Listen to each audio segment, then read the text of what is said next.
belly button. Oh, wait. Hello, and welcome to another Severe Cinema podcast. I am Kelly. This is Ryan. You're who? I am Ginger Tubbs. This is Ryan. Coop Dizzle. I'm embarrassed now. And together we're Severe Cinema. If you are just joining the show, we do movie reviews, movie roasts, video game reviews, talking about life. Mostly stick to the movie stuff, though. Hence the name. Hence the name Severe Cinema. And today we are going to do a little talk about and a little review of Season of the Witch with Mr. Nicolas Cage right here. You straight up picked his nose right there. Still doing it. Yep. I'm going to pick it like I pick the Declaration of Independence. Right off the thing. Okay. Anyway, Season of the Witch starring Nicolas Cage. I know it. War never changes. Yes, I know. Ron Perlman is right there. I was like, Rob. Ron Perlman. Hellboy. Who else? Anybody else famous? The Hound. Oh, yes. The Hound. Rory. Before he was the Hound. Something. Rory Mackelschneuder. I think he was. Last name. I think he was the Hound at the same time. Because I think. No shit. I think this movie came out in 2012, I think. No shit. And the first season of Game of Thrones was 2012. Why do I feel like this movie is like 2007? Because that's what it seemed like. Oh shit. Yeah, I mean, you're not wrong that it looked like that. Right. But yeah, I think it's either 2010 or 2012. Oh. I'm pretty sure. Shit. Yep. That's even worse, y'all. That was just like still 7 years ago. Wow. Time is weird. So I have a. Oh, did you have more to say? No. Okay. I mean, yeah, I hope so. 'Cause we're doing a podcast. Yeah, I mean, we got an hour, Right. if not more. Right. At least an hour. But I have an announcement. Okay, I am ready. All right. So I walked in with this. This is coffee. So allow me to introduce my Oh shit! I haven't seen this yet. Mickey MCE coffee cup Oh, dude. with his face on this side and double M's on this side. That's legit. Let me see the double M's IRL right here. Mickey McElroy. That's my dude. Yep. Check out his stream at Mickey MCE Yep. on Twitch. Definitely do that. He's a super good dude. And I love his Twitch streams. It's Twitch, so most people do like video games and stuff like that on there, including him. He's a phenomenal Battlefield player. Yeah, like it's his job or something. And it's not his job, but if it was, he'd be good at it. Yeah. He'd get paid. So there. That's all I got. Okay. That was a good announcement. Thanks. All right. I spent a lot of time on it. About a minute. Yep. All right. Back to Ginger Tubbs here. If you would like to know the origin of that nickname, please check out our previous video. I'll try and remind Mr. Ryan to put a little thing right there. I was like, how long do I just stay here? Do I stay here until somebody's like, what the fuck? Anyway, so Season of the Witch. Nicolas Cage, Ron Perlman, and Rory the Hound, last name. And he's only in one scene. In fact, so I feel like it was a little more than that. no, it was just that one where they Really? On the were bridge? on the bridge. That was it? That was it. Oh shit. Okay. So we do have I really can't even count him. So okay, all right. I mean, he's in it, but he ain't really in it. But since we're Game of Thrones fans, we wanted to talk about him a little bit. But here he is. This is him in the Season of the Witch, and he's in this scene right here. He's telling the guy they just executed some witches, Some alleged witches. yeah, and he wanted the Hound to pull them up out of the water because they threw him overboard and and he wanted to burn him and say some words or some shit. Really just say some words. Okay. So according to the guy that had them executed, they were hung. Tide came in, drowned them. Which I guess if they were already dead from the hanging, they wouldn't have drowned. They'd just be wet. But regardless, the guy said specifically they've been drowned and hung. They're not going to get any deader. Yeah, they're dead enough or something. Or something like that. Effect. But that screenshot is a picture of him saying that. Yep. And then priest dude says, I need them up here. I have to say the incantation to keep them from rising from the dead. And that's when he says, they've been drowned and hung. They won't get any deader or whatever it is he says. And normally he'd be right. And he was right for one of them, for sure, because he did the incantation, nothing happened. So total innocent. The second one, he did the incantation, and she was like spitting shit on him and exorcist shit. So she was probably obviously a witch. Probably obviously. And then the third one just kicked his fucking ass and then killed him. So definitely a witch. So in his defense, he was kind of right. You can't trust them witches, man. Witches and hoes. So I don't know if I'm going to be able to do the summary this time. Because it's been like 4 days since we watched it? Yep. Damn. Okay, good to know. We need to establish a timeline. Like Mr. Ryan watches a movie for the upteenth time, but if it's been more than this many days, twice. This is the second time I've seen this movie. If it's been more than this many days, he's fucking useless. Maybe we could do it together. Yes. Maybe I could try to do it, and you could help. I think the best ones that we do are together anyway. Okay. But I will probably butcher it also, to be fair. Okay. Well, because you and Mr. Booth, which shout out to Boothy if you're watching, or I mean, if you're not, I'm going to shout out to you anyway. You just won't know about it. He was there with us. He watched the movie on my couch. Excuse me. And we were all roasting the shit out of it. I was more paying attention to what we were saying than the actual plot of the movie. But I think I can give a quick rundown.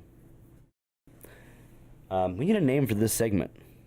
Ryan summarizes, unless it's been too long, and then we struggle through it together. It's a long title. We're working on it.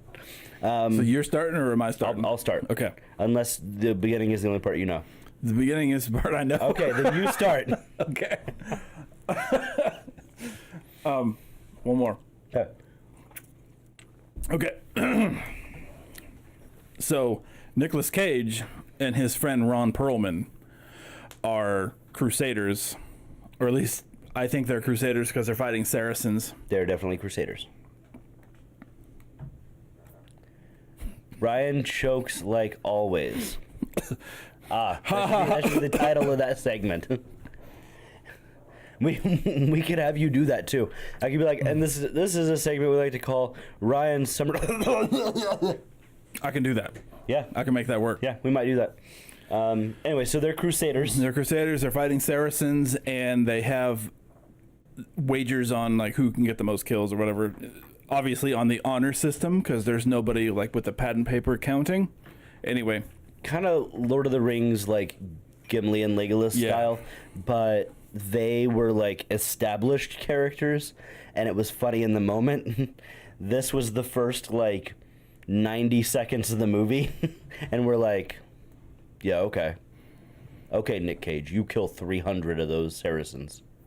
I'll take the 300 on the right. Right. And by the way, neither one of them, well, I was going to say neither one of them attempt to do an English accent, but Nicolas Cage does attempt it, but very poorly and not throughout the entire movie. Only in a couple of key scenes, like where he felt fucking brave enough to try the accent, and a little bit of it came through, and the director probably on the 100th take said, fuck it. All right, we're just going with it. We're just going to keep it. Let's move on to the next scene. I'm never working with this guy again. Which, you bring up movie problems. I want to sometime at some point do Waterworld. I mean, what do you think about that? Well, that would be great because I love Waterworld. Okay. And I don't think you do, if I remember right. Or maybe it was somebody else I was talking about that with. I don't hate it. I mean, I think I saw it in like 1995 or like when it came out or whatever. But no, I'm cool. Yeah, I'm a closeted, well, not really closeted, but I'm a bit of a Kevin Costner nerd. Okay. And so I kind of like automatically like Waterworld and The Postman and stuff like that, just because Hatfield McCoy's. Hatfield McCoy's. Yep. Oh my God, Hatfield McCoy's is so good. Yep. I love me some Costner. Well, I found out a whole bunch of interesting trivia about Waterworld and how it was like so difficult to film and all this. And I mean, how we could probably watch Waterworld and then just include that in the podcast. Done. Boom. Dunzo, Washington. So they don't speak with English accents. Ron Perlman doesn't even attempt it. Yeah, at least he doesn't fucking try. That's kudos to him. So they fight Saracens over like a period of like 10 or 15 years in like a battle montage. They cover like 10 or 15 years. That's true. Of all the battles that they fought in the opening of the movie. So then their commander does some fucked up shit. He orders them to kill women and children, or at least women that we saw. And Ron Perlman and Nick Cage are like, "Fuck this, we're out." And then they're labeled as deserters. Sorry, this is such bullshit. I'm sorry. Like, maybe we'll wrap around back to why I think that's bullshit. Just remind me. Okay. Okay. So they get caught because somebody sees his Crusader sword. Yep. The crest on his sword. That he didn't get rid of for whatever reason. Because he's a dumb shit. And plot armor. Right. Yeah. Because the script said it. So they get caught, and they just so happen to be caught in the town where the governor or whatever the fuck that guy was with leprosy or whatever the fuck Duke he had. or some shit that had Christopher the Lee. Plague. Yeah. Played by Christopher Lee. Definitely the most believable character in the whole movie was Christopher Lee doing like the plague victim in like one scene. Definitely. Oh shit! I had a screenshot of the blood scene where they're so there's a scene where I didn't put it in. I'm glad I caught it too. There's a scene where Christopher Lee's character is like dead or dying or something, and they show the apothecaries or whoever they are, whatever they call them back then, with these bloodied rags, and they had obviously just done medieval surgery on somebody because there's blood everywhere and on them. And then we pan over to Christopher Lee's character where he's in all clean clothes and a clean bed and just laying there. Yep. And Mr. Kelly's like, "What the fuck is all the blood from?" I literally stopped the movie and rewound it because I was like, okay, maybe I missed something. Maybe there was a body. Maybe they sacrificed a virgin or some shit and I missed it. But no, like the shot comes in like from a window, and then we see plague doctors in the big masks that have the big noses, and they're taking their masks off like it's been a long and grueling surgery. And it keeps coming in, and there's a table with just blood-soaked rags and bowls filled with bloodied water on this like long buffet table. And then we see Christopher Lee, and he's like, who is in his original clothing. Yeah, it's stark white in a stark white bed, and his eyes are closed, and they cover him up because he's dead. And I was like, where the fuck did all the blood come from? Like, and so even if they were bloodletting as a treatment, it would be places besides just the buffet table. So an argument, you might think that an argument could be made, okay, well, they finished the surgery and then, put him in nice clothes or whatever. No, they just got done. No, they were cleaning off instruments. The plague doctors were taking off their masks, which if they had previously killed him, yeah, and then changed him into clothes, they wouldn't have done so with their big long fucking masks on. It made no sense at all. Right. It did not fit in at all. Like, all that scene was a plot device to tell you what the end of the scene was going to tell you. That he was dead. They literally could have just showed Christopher Lee with his eyes closed and then putting a blanket over his head, and you would have known he died. Instead, director Fuckface, whoever directed this, probably Nick Cage himself, the director was like, no, throw like a buffet table with a bunch of bloody shit on it, and then that part. Nailed it. Buongiorno. Okay, so... They got caught. Right, so they get caught by the dude working for Christopher Lee. He sends them on another quest, because fucking of course, to find the witch causing the plague that he had, and kill it, capture it, exorcise it, whatever you have to do. Transport it to the place. To where? Well, that was Not that back was like to him. No, it was transport it to that one place where they ended. Because it had the last book. Oh, okay. Okay. That's what it was. They had to get to the place where the Book of Solomon was written, because the Book of Solomon was the only thing that they could read to it to make it not a witch anymore. God, this movie sucked. And so that's the quest that they get put on, and they begrudgingly accept because, again, they're morons. It's medieval times, okay? Let's go back. Times of the Crusades, like the 1400s, 1500s. More like 1100. Really? Yep. Well, there was a bunch of crusades, but Right. I think the big ones were like 1100. Okay, so let's say the 1100s or so. A time where apparently your only form of communication, or not communication, identification, is whether or not people recognize you or the crest on your sword. Mm-hmm. Those are apparently the only ways that you can be identified. And as such, they could have gone into this governor's office room deathbed and been like, yeah, fuck yeah, of course, we'll definitely do that right now. Bye. And then leave and just never come back to that town. Like, there's other towns. Like, just get rid of your sword or just cut that fucking part off. Have a new pommel made. Yeah, or grind it off so it, like, doesn't look the same or some shit. Like, it's the 1100s. Like, somebody will make you a sword for, like, half a deer. Find a way around it, but no, they were like, damn it. We just got done with a quest we hated. Now we have to start one again. And so literally they bitch about it the whole fucking time.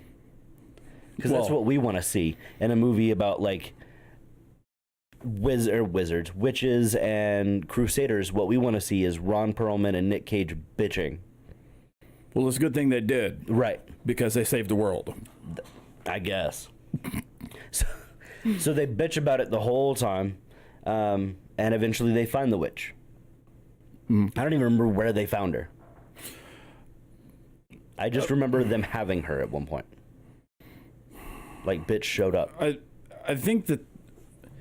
Wasn't she already in jail? Though, like, they had already gotten her or whatever, and they just needed somebody to take her. Oh, no, you're right. You're right. Yeah, they had her in holding. And so their only job was to transport her. Man, I was making it way more interesting than it actually was. They didn't have to find her at all. They already knew where she was. They just had to put her in a cage carriage and haul her ass like an escort mission, which are the worst missions in video games. Mm-hmm. Haul her ass like an escort mission to place. So let's talk about the one dude who had all the fruit and stuff thrown at him. Uh-huh. So this dude right here. Yep. So this dude is Tommy from Snatch. Mm-hmm. And he is actually English. Okay? The man in real life is actually English, but he does not use an English accent in this movie. He uses an American accent. In 12th century England, we have only Nicolas Cage, Ron Perlman, and Tommy from Snatch who happens to be English, not using an English accent of any kind. Chew on that for a while. Movie of the year. Or go watch this movie. Yeah, movie of the year, 2001. Definitely. Sign me up. So they recruited Tommy. I can't remember why. Do you remember why? I don't know. It doesn't matter. He probably had a sword. Or could read. Or some useless shit. I don't know. I just remember him being in the thing. In the stocks. Yeah. Yeah, he was in the stocks, and then they were like, you're with us. Fucking all right. And then they also recruited this kid. Now, and he's like, I don't know what, 14. junior priest. Yeah, yeah, something? he's an altar boy, basically. Okay. I mean, he really is. He's basically an altar boy in like the what's man, I know the word for some of these things. The seminary. There you go. The school? Yes. Or- So that's what he's doing. He's basically an altar boy, but he's like just started going to school, like in the seminary, to become a priest. So then, so they bring him along and make him a squire. And so he had never swung a sword before. And so Ron Perlman does some training with him. Because you have to. Because it's a fantasy movie. So you have to have a rookie that's never seen battle and a quick montage teaching him how to fight. Yep. So in comes the section where, the noticeable section where Nick Cage tried to use an English accent. So Ron Perlman and the kid go at it. And it's mostly just... Shit. I remember. Ooh. The kid mostly just dodges the blows. Mm-hmm. And Surprisingly well. And Nick Cage thinks he does okay. And so he says, perhaps you can be of service. And he looks like this when he says it. So that right there is Nick Cage after he says, perhaps you can be of service, in a shitty I don't English know. I don't know accent. if I can do an English accent. I can't do it the way he did it. Actually shitty. Like I could even like. No, can't do Nope, don't even try. it. Nope. Too embarrassing. It is. For Nick Cage and yourself. Yes. But just trust us. It's bad. I mean, watch the movie. Yeah. Basically, all that he shit out. does is just make the R and perhaps not hard. Perhaps. That's basically the only thing he does in the entire sentence. It's bad. And we, sitting on the couch watching it, the three of us, we was just uproared. We were like, no fucking way did this just happen. James was like couldn't even. 13579. He couldn't even. So anyway, that's this happened en route Yeah. to wherever they were going. Next notable thing to happen en route, unless I'm missing one, but I don't think I am, wolves. Okay. So around the time they start to figure out she really is a witch, because Nick Cage has his reservations because he stabbed a woman. So now, like, he wants every woman to be good because he's guilty. He feels guilty. Which later I'll get back to the beginning stabbing the woman thing, which is total bullshit. But anyway. So he wants her to be good, but they're really starting to get an inkling that maybe this bitch be crazy. And it solidifies when she howls like a wolf and calls dozens of other wolves upon them. So she is trapped in a cage in a big metal box. Big, like it's the size of a full carriage, and it's just a metal box.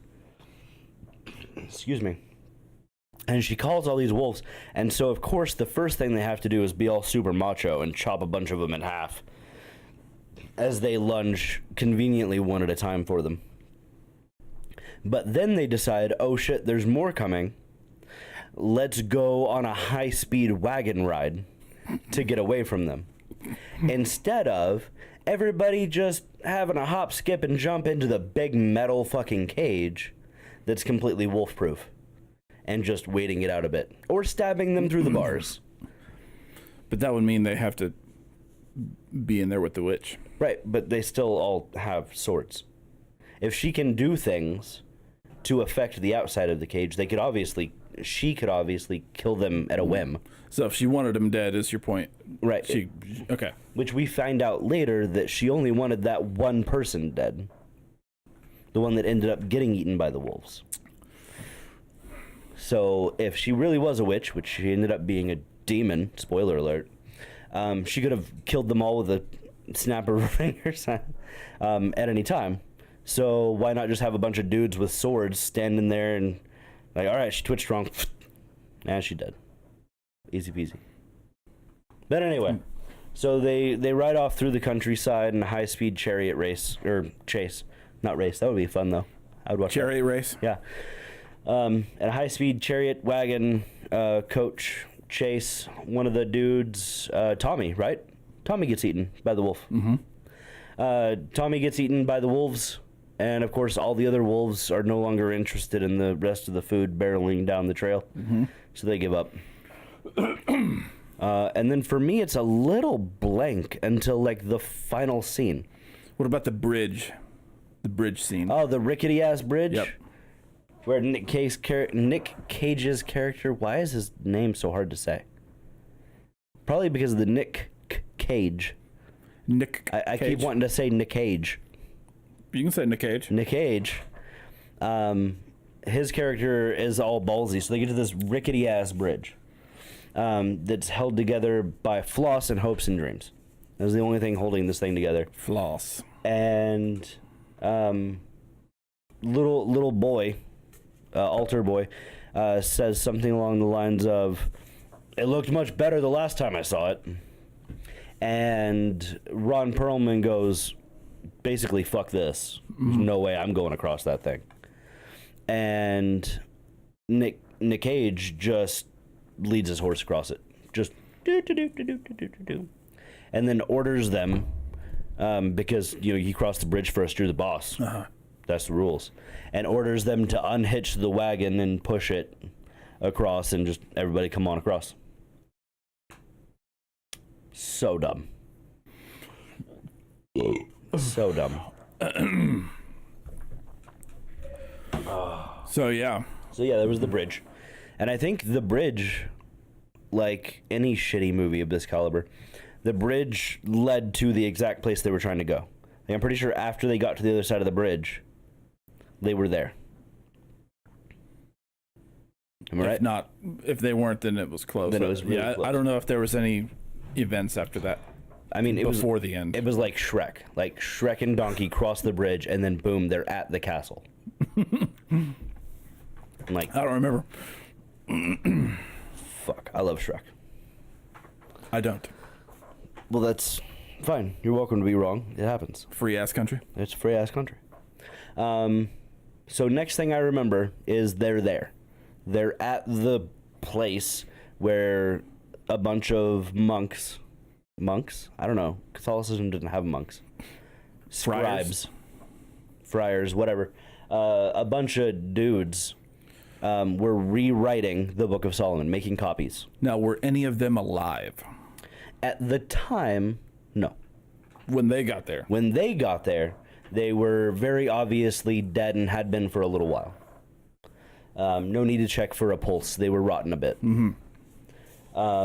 And do we find out that she's a demon before they come alive? Or do they come alive and that's when they're like, oh shit, yeah, no, she sucks? Well, they knew there was something about her because she used her demon strength to pull someone up at the bridge scene. Yeah, they say she saved someone. Which, why? Looking back, why? She had to get to that temple. The rest of the people would have kept her going there. I don't know. Fuck it. I don't need to try and make sense of this goddamn movie. Anyway, I'm getting tired of reliving this. So, so they get there to the place where they're rewriting the Book of Solomon. She ends up being a demon. She makes all of the dead monks, friars, altar boys, whatever, come back to life because they had died conveniently at their desks, slumped over, like they had just had too much Mountain Dew and Doritos, and their heart stopped right there at their desk. They were hardcore gaming monks. Yep. So they came back to life and attacked the remaining Nick Cage, Ron Perlman, Altar Boy. As White Walkers. As White Walkers, basically. But there were way more. Like, they walked in and we saw a couple of rooms worth. I would say like a solid, probably 15 or 20 were like, rewriting the Book of Solomon, which was, I feel like, an appropriate amount. That seemed kind of realistic. Like, you'd have about that many people doing that sort of thing. And then they got attacked by like 50 motherfuckers. like the whole town. Right, like just zombies, just out of nowhere. So they fight off all these guys. Iron Overwatch. What it is, God Overwatch. What is up, buddy? So yeah, and then she turns into a demon dude, maybe a dude. Yeah, definitely like he had like a demon dick. Demon dick. Demon dick turned into a demon dude, started attacking them. Gave Ron Perlman a hug of death. Yep. And he lit on fucking fire, turned to ashes. Then I don't know. Then what? Well, Iron Overwatch wants to know how it's going. Oh, it's going fantastic, my friend. We're doing season of the Witch. This is what we're talking about. You can check it out on Netflix if you dare. I mean, you can, but you shouldn't. Yeah. I had apparently seen the beginning because I remembered at the beginning, like, the whole scene with the alleged witches and all that. I remembered that. And I don't remember anything else. So I literally must have gone, no, this sucks, and just shut it off years ago. Kind of like I did with Kung Fu Hustle. Yeah. So yeah, got about 20 minutes in and I was like, you know what? This isn't going to be the one for me. Nope the fuck on out of there. I'm going to pass, and I'm going to nope the fuck on out of here. Oh, so he's seen it. And he likes bad movies. But that one is a step above. Wait, a step above a bad movie? Or a step above bad movies, meaning it's worse than as a in normal more bad movie. Right. Well, so if we're talking bad movies, I mean, we have to talk about the ultimate Birdemic. The one that we hold all bad movie standards to. Mm-hmm. And fans of severe cinema will know this, because we've spoken about it many times. Birdemic. Shock and terror. I need to take a drink, get that nasty taste in my mouth from saying that. 2010, with a budget of $5. I challenge anyone. I do it at work all the time. I challenge anyone to present me with a worse movie. So now, and I mean a movie, not just something you shot with your friends specifically to be shitty. Something to be specifically passed off as a movie. Show me a shittier movie. Someone, please. So me and Booth had this competition. I remember, and I won. You won because I used Birdemic, and he went on break because we used to work together. So we're talking about bad movies, and he brought up Rubber, which is bad. Yep, but it's watchable though. But it's watchable. So like I've never heard of that, but Booth, you should go check out Birdemic, and he's like, all right, well, I'm going on break. I'll check it out on my phone. So he goes on break, and he comes back, and he's like, you win. It's over. Most bad movies I have found, and I do feel like I have a bit of experience. So I feel like I can say this at least from my experience. I feel that most bad movies fall into two categories. Either, one, they have a incredibly bad plot / poorly written, but are well done enough to be entertaining. Or the opposite. They are done incredibly poorly with just terrible, awful production value, but the premise behind it could be interesting. Okay. So, for example, Big Ass Spider. Yeah.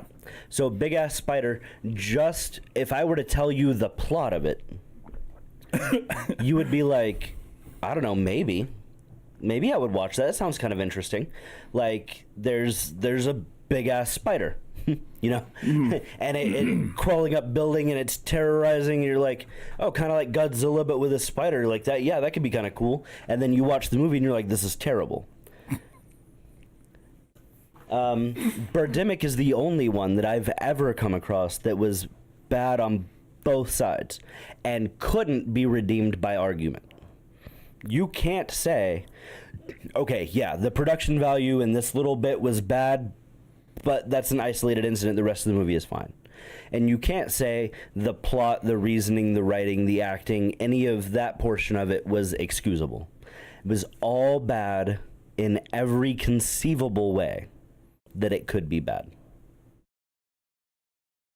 He speaks the truth. Black Sheep.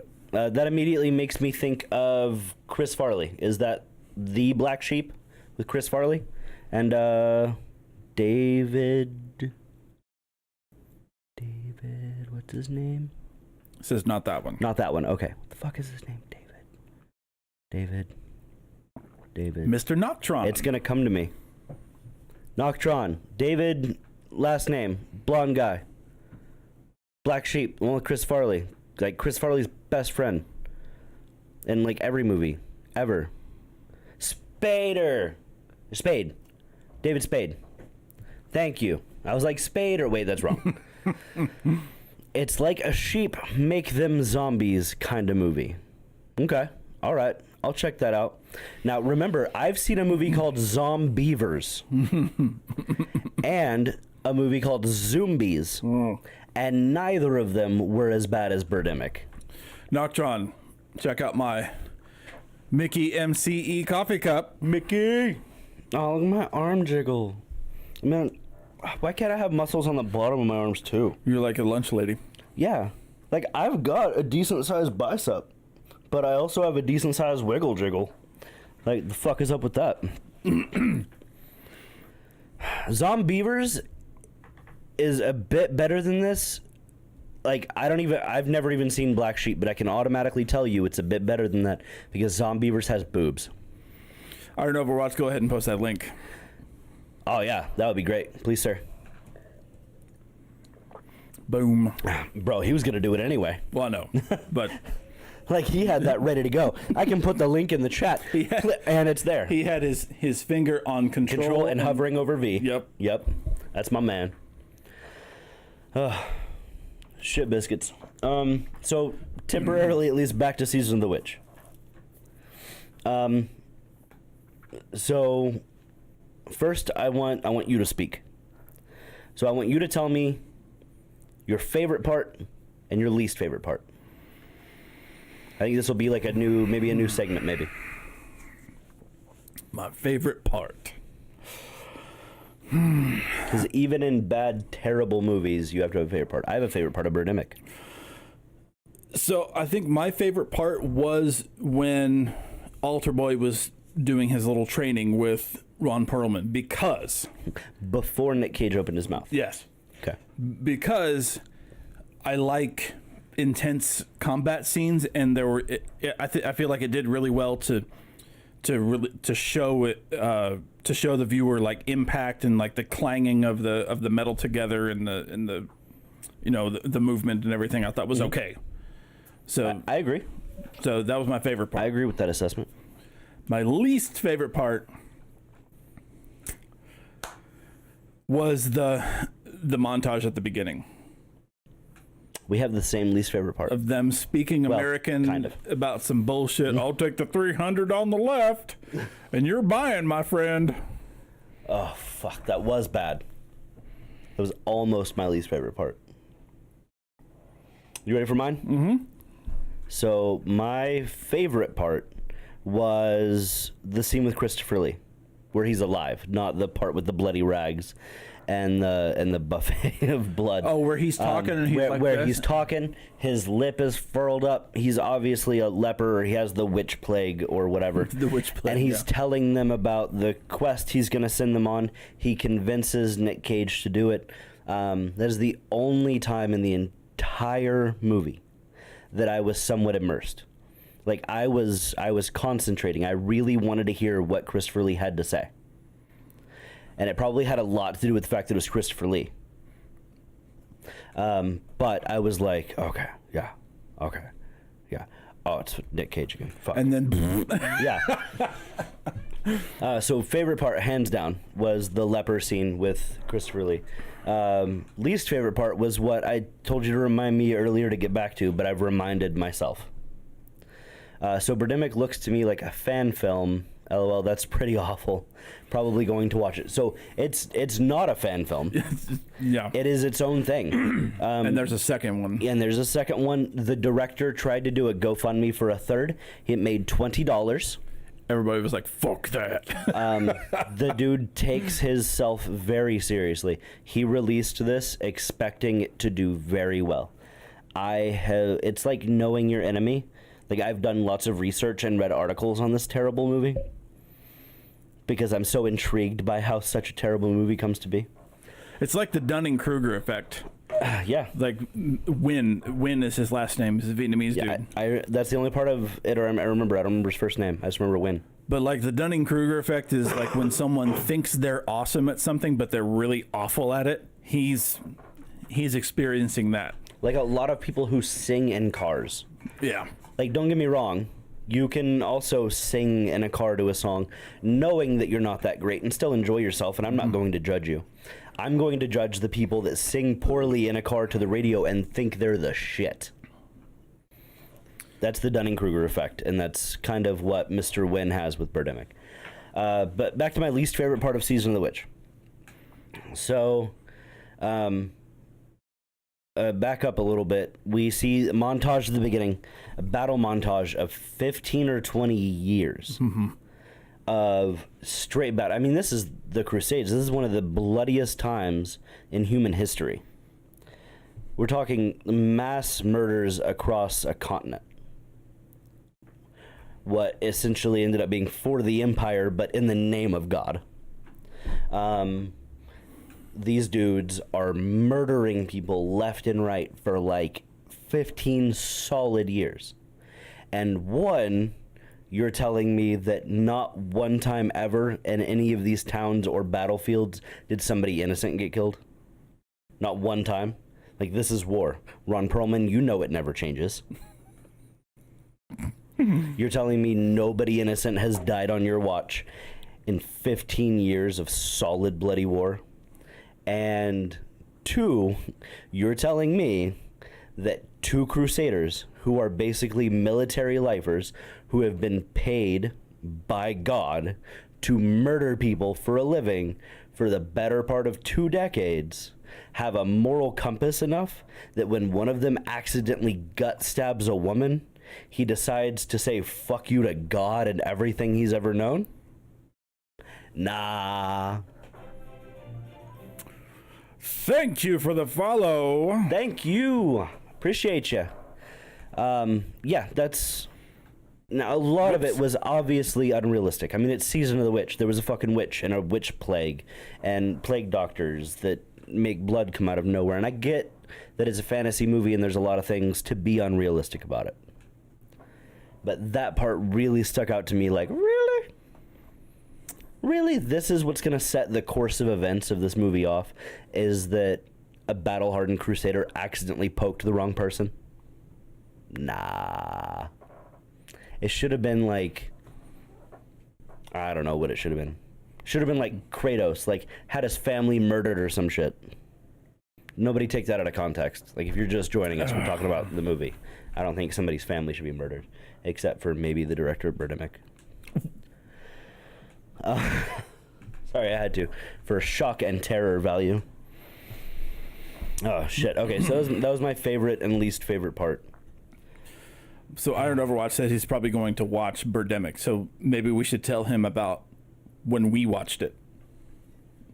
I mean, what had happened. If we have to talk about 2 bad movies in the same podcast, I guess we can. I've only had 1 beer, but I have Powerade. Yeah, get some of that Powerade in you. Powerade. White cherry is my shit, though. Okay.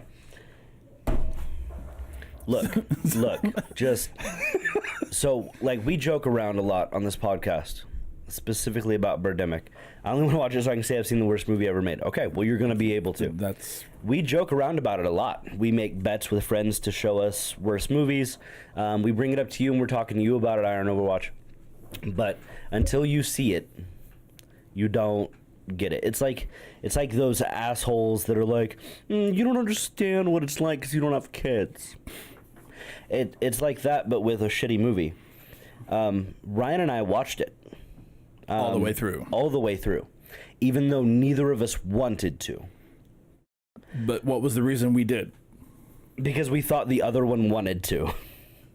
I legitimately thought that Ryan had seen it in its entirety before and wanted me to also watch it in its entirety. And so even though half an hour in, I was fucking done, I kept on because I thought he wanted me to watch it. And it was basically the same vice versa, right? Yeah. Like, I was done, but I thought that you wanted to finish it because that's what... And this was before our YouTube channel. But it was like the beginnings. Kind of inspired it. Yeah, it was the beginnings of the YouTube channel.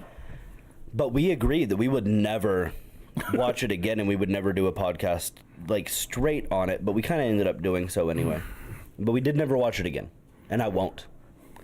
How did we feel? That's what I was getting to next. Okay. I was actually depressed. Like, we immediately, and this is hand to God's, whatever. I am not shitting any of you. We stood up from the couch without saying a goddamn word. And we walked into his kitchen where he poured 2 glasses of whiskey, and we stepped outside on the back porch and we just stood in silence and drank. Didn't we smoke too? I think we might have smoked. Shit, maybe. I don't remember. I was pretty traumatized. I just remember standing there in silence, and I was sad. I was legitimately depressed. It was the first time in my life that I had ever unironically thought to myself, someday I'm going to be dying, and I'm going to wish I had this exact time back.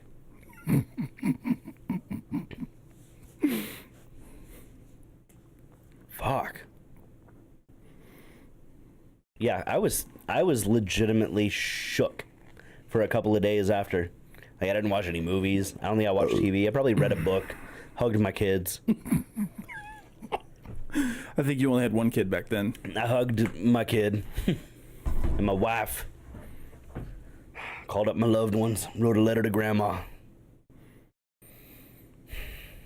Yep. It was bad. That happened. He speaks the truth. Now, if you're going to watch it, and you want to watch it in its entirety, fine. Go for it. I'm not a cop. Do whatever you want. But I would highly recommend just watch the first 30 minutes or just find like a YouTube synopsis on it. I think, who was it that had the good YouTube synopsis on it? John Tron. Yeah, John Tron has a good video on Birdemic. Just watch that instead. Save yourself the time, the misery.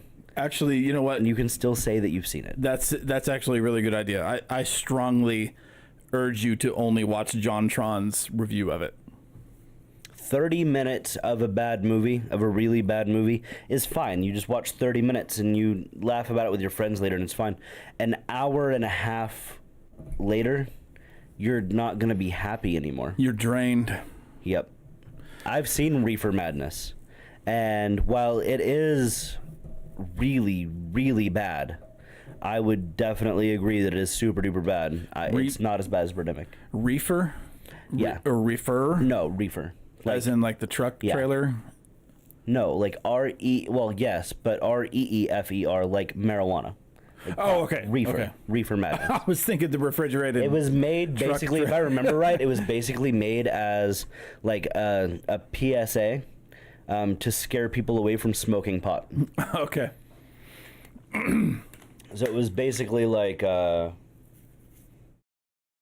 Killer Clowns from Outer Space, but like with pot and don't smoke it. So you've seen Reefer Madness. Yes. So Birdemic is still worse? Yep. But he's right. It is definitely on the list of worst movies I've ever seen. I still want to watch that one that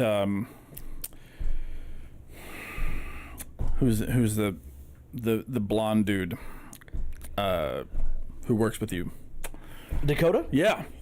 Or Daktoa. Yeah, or Daktoa. Daktoa, he recommended like zombie sharks or something like that, remember? Yeah. Way back in the day. I think I have that on a list for us to watch. I think it was Zombie Sharks or something like that. Howard the Ducks. Howard the Duck. Yeah, Howard the Duck is. It's supposed to be apostrophe S. Mr. Mike is Howard in the here. Duck. Harry Wombat, Mr. Mike, what is up? Welcome to the show. Your doppelganger. My doppelganger? Yep. Ginger Tubbs Jr. Yeah, Howard the Duck is... You're right. It is a movie on the list that I've seen that I wish I hadn't. But it's a different kind of bad. It's like Uncanny Valley, just super fucking weird what is going on kind of bad. Kind of like that one Brad Pitt like animation crossover movie, A Cool World. It was just so weird the whole time. Like a major like LSD fucking trip, but with Brad Pitt. So Mike, what is up? You want to play some Division later? What's up, my dude? I want to play Division. No, I don't actually want to play Division. I want to play video games. I don't want to play Division. What were we talking about? Oh, Vermintide. Yeah, Vermintide. We were talking about playing some Vermintide together. Yep. And Borderlands 3 when it comes out. Hell to the yeah. So some bad news, Mr. Ryan, in case you might not have heard. It's been delayed.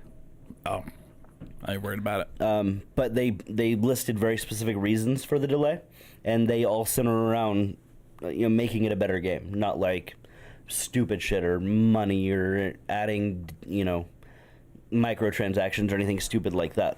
It's like they're having a hard time with the billions of gun combinations, yeah, etc., and they're trying to get it all hashed out first. I see. Well, that's a good reason. Yeah. Iron Overwatch. I would like to play some games with you also, but Yep. I don't. I don't play the stuff he plays. What does he play? He plays Ark. He's been playing a lot of Ark lately, and actually, I think that's it. I played Ark twice.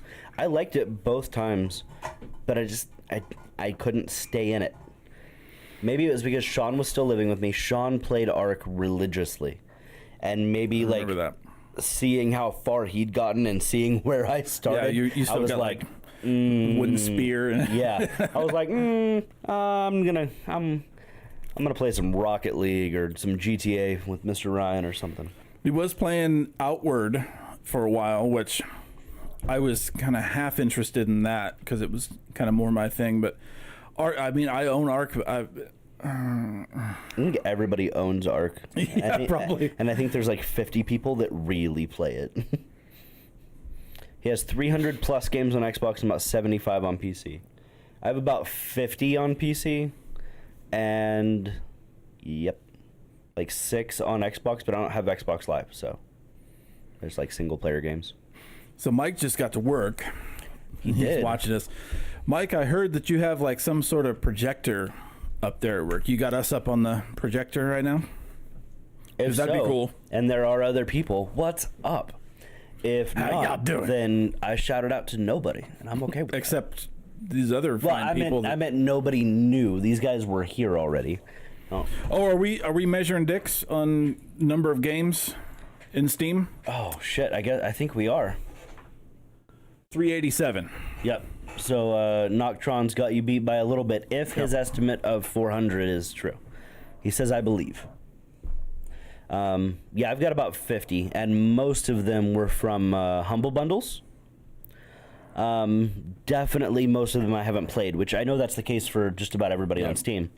But yeah, definitely most of them I haven't played. Shit, I only have like 3 of them downloaded.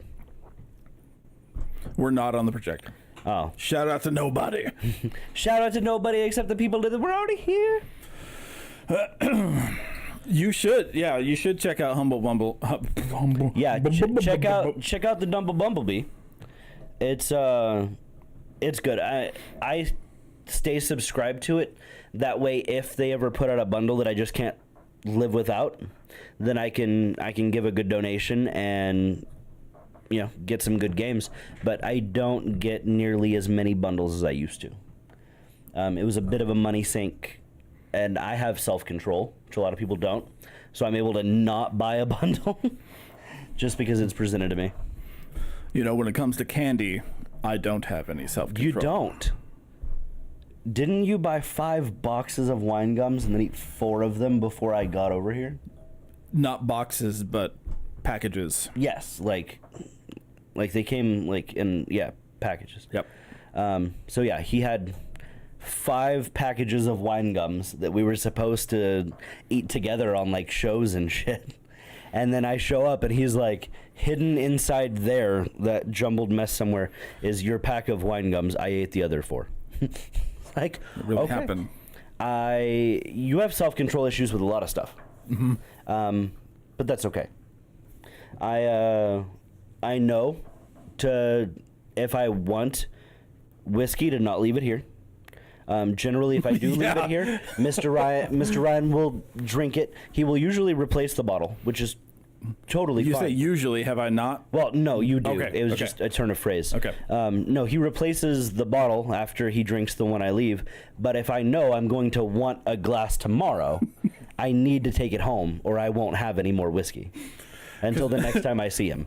So we used to do 2 days in a row, like Tuesdays and Wednesdays. He would come over and watch a movie, and then the next day we'd, or I don't remember how we used to do it. I don't know. It was like the fucking old days. We did 2 days of production. Yep. I don't remember how, but It was exhausting. yeah, fuck all that shit. But yeah, and we used to like trade off like who bought whiskey and all of that. But yeah, I would just come back and he'd be like, I drank your whiskey. And I'll be like, I know, I left it here. Iron Overwatch did play Division 2 for a while, but he was very vocal about not being into it, which I can respect that. I think that I wouldn't be into it based on how much I disliked Division 1. And not just because of its bugs. Because obviously there were bugs. But the concept of it wasn't as cool in actuality as it was in theory. Like when I heard about what they were going to do with Division, I was like, whoa, this is a game changer. Like in real time, like PvP, also like PvE, like multiplayer first person shooter, like it was different. And I was like, this is gonna be fucking badass. And I hate it. It's terrible. And I don't think I would be able to get that taste out of my mouth to enjoy Division 2. I don't think Understandable. Apparently, they've been making a lot of changes to Wildlands. Like, even now, it's changed more than the last changes that we saw. Maybe we need to revisit it sometime. Maybe and just poke around. Maybe I just need to fly a plane or a helicopter again for a little bit. I'm a pretty fucking good pilot. In third person. Yep. What are we sitting at? Just about an hour. Well, maybe we should talk about Season of the Witch a little bit more, since we're about to wrap this podcast up here in a few minutes. Did we, Fuck. I guess we didn't conclude it yet, did we? Nah, we kind of just, we go off on tangents. We always do. John Wick 3? What Or now? John Wick 3. You just kind of, what about it? I would like to talk about it, but we're nearing the end, and that would just be another tangent that takes us into an hour and a half. Talk about that. By the way, Tommy was the guide for the trip. Okay, Holy so crap, Mike, have you been here like the whole time? Because we talked about Tommy in the beginning. Like forever ago. Aw, Mike's been here the whole time. He's been lurking. John Wick 3 we will definitely talk about. We'll probably save it for a podcast after we watch it. Just like Endgame. And because we're going to watch Endgame on Sunday. Right. Hopefully. Ideally. And then, I just need to make sure I'm going to be back in time because I'm going to Kendra's graduation this weekend. Okay. And then we're going to podcast the shit out of it. And we're going to podcast the shit out of it. So far, Marvel movies. We've done Thor Ragnarok. We've done Infinity War. We're going to do Endgame. Did we do any others? Did we do like Black Panther or anything like that? I don't think so. No, I don't think we did. So I think that's where we start. Thor Ragnarok, Infinity War, and it'll be Endgame. And that'll kind of, for now at least, conclude our Marvel ones. We might come back and revisit like Captain Marvel and Black Panther and some of the side ones later. We've been doing a lot of Aliens. Yeah, and Aliens was our kind of a series that we were working on was Aliens, which is why we've got one more doing those. We have Covenant left. And I would probably say come over and watch Covenant on Sunday if we weren't going to go watch Endgame. So if for some reason I can't do Endgame, maybe you can come over and we can do Covenant. Deal. You'll just have to get it first. Yeah, I'll have to acquire it somehow. Yep. So I thought I already had it, but I couldn't find it. So in conclusion, Season of the Witch, on a completely arbitrary scale that I just made up right now, out of 10 swords, I give it 3.5. Honestly, I want to do the Pro Jerry rating system. What is that? So I rate Season of the Witch a doctor shot out of 10. Oh, that's good. I like that. Oh, shit. Like it's kind of bad, but it's not that bad. But like, it had a high production value to it, like the cinematography and well, yeah, like and definitely portions of it. The sound quality was real good, but the storytelling and the acting and the writing was bad. There was some production value to it that I was a little impressed by. I was surprised by. Like the beginning witch on the bridge that's convulsing and spitting up and stuff. There really wasn't. It didn't seem like there was any CG. It almost looked like it was, all real or all makeup. That was cool. They did fire really well. I was impressed a couple of times by like fire explosions that were definitely CG. But I was like, oh, that looks really cool. CG wolves, those were fucking terrible. The CG demon bitch crawling up on the wall when she was still supposed to be human, that was terrible. Yeah, the $20 in Microsoft Paint, and I could have made a better witch crawling up on the fucking thing. What did I say when we were watching that? The train spotting baby scene. Oh, Steve-O says hi. What up? What's up? But yeah, like it had some redeeming qualities. I would like to amend my rating. Okay. Because if I put Birdemic at a 0.5 out of 10, at a 0.5 out of 10. Yeah. Season of the Witch is definitely more than 3 points above it. I'd put it at 5.5. Okay. I give so Season a little of the more Witch, than half. Yeah, I give Season of the Witch 5.5. There are definitely worse movies in the same. So where would you put Alien Resurrection? 7. All right. 7-ish. I liked Resurrection. More than Alien 3?